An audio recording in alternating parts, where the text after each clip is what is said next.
안녕하세요. 소아청소년과 전문의 정유미입니다. 최근 오미크론 코로나가 대유행을 하면서 임산부 중에도 코로나에 확진되는 경우가 늘고 있습니다. 그런데 코로나 환자에서는 질식 분만보다 제왕절개가 더 안전하다고 잘못 알고 있는 엄마들이 있어서 무조건 제왕절개를 하는 일이 있습니다.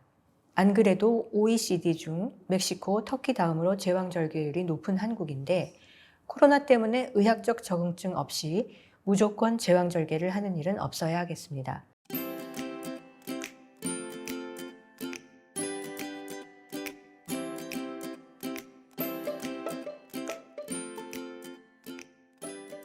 먼저 세계보건기구는 코로나 의심 혹은 확진된 임산부는 제왕절개로 출산해야 하나요? 라는 질문에 아닙니다. 제왕절개는 의학적 적응증이 있는 경우에만 시행해야 합니다. 라고 명시하고 있습니다. 미국 산부인과 학회 역시 마찬가지로 코로나 감염이 의심되거나 확진된 산모는 제왕절개를 해야 하나요? 라는 질문에 대해서 아닙니다. 코로나 바이러스의 수직 감염 사례, 즉 산모에서 아기로의 전파가 보고되었지만 현재 자료에 따르면 수직 전파는 드문 것으로 알려져 있습니다. 코로나 증상이 있는 임산부는 중환자실에 입원하거나 인공호흡기 치료를 받거나 사망할 위험이 조금 증가하는 것으로 나타나고 있지만 그렇다고 해서 코로나 감염 자체가 제왕절개 적응증은 아닙니다. 제왕절개 분만은 코로나 단독이 아니라 태아와 산모의 산과적 적응증을 기반으로 해야 합니다. 따라서 산모가 코로나 때문에 제왕절개 분만을 요청하는 경우 산부인과 의사는 위원회 권고 761호 산모 요청에 따른 제왕절개 분만에 제시된 미국 산부인과 학회 지침을 따라야 합니다. 이에 덧붙여 한 가지 더, 코로나 감염 자체가 분만 시기에 영향을 미치는가에 대해서도 미국 산부인과 학회는 그렇지 않다고 권고하고 있습니다. 즉, 분만 시기를 산모의 코로나 감염 여부로 결정해서는 안 됩니다. 임신 초기에 코로나가 의심되거나 확진되었다가 회복된 산모는 일반적인 분만 시기에 분만하면 됩니다.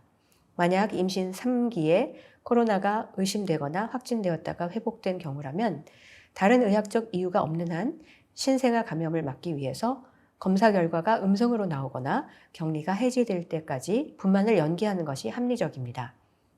결론적으로 코로나 감염 자체가 출산의 적응증은 아닙니다.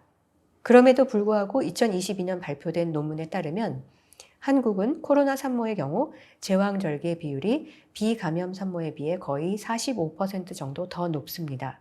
즉, 임신 중독증, 자간증, 임신성 고혈압, 임신성 당뇨병, 전치태반, 태반 조기 박리, 폐쇄분만, 조산, 급성 신우신염, 회음부 열상 및 태아 절박 가사 등 임신 합병증의 차이가 없고 오히려 코로나 감염 산모에서 산과 출혈 위험이 낮았음에도 불구하고 비감염 산모 54.7%에 비해서 한국의 코로나 감염 산모는 78.1%나 제왕절개 분만을 하였습니다. 저자들에 따르면 이렇게 코로나 감염 산모에서 제왕절개 분만이 높았던 이유는 신종 감염병에 대한 불안이나 두려움 때문이라고 합니다. 아주 민감한 임신 기간에 코로나까지 걸려서 걱정이 너무 많으시겠죠.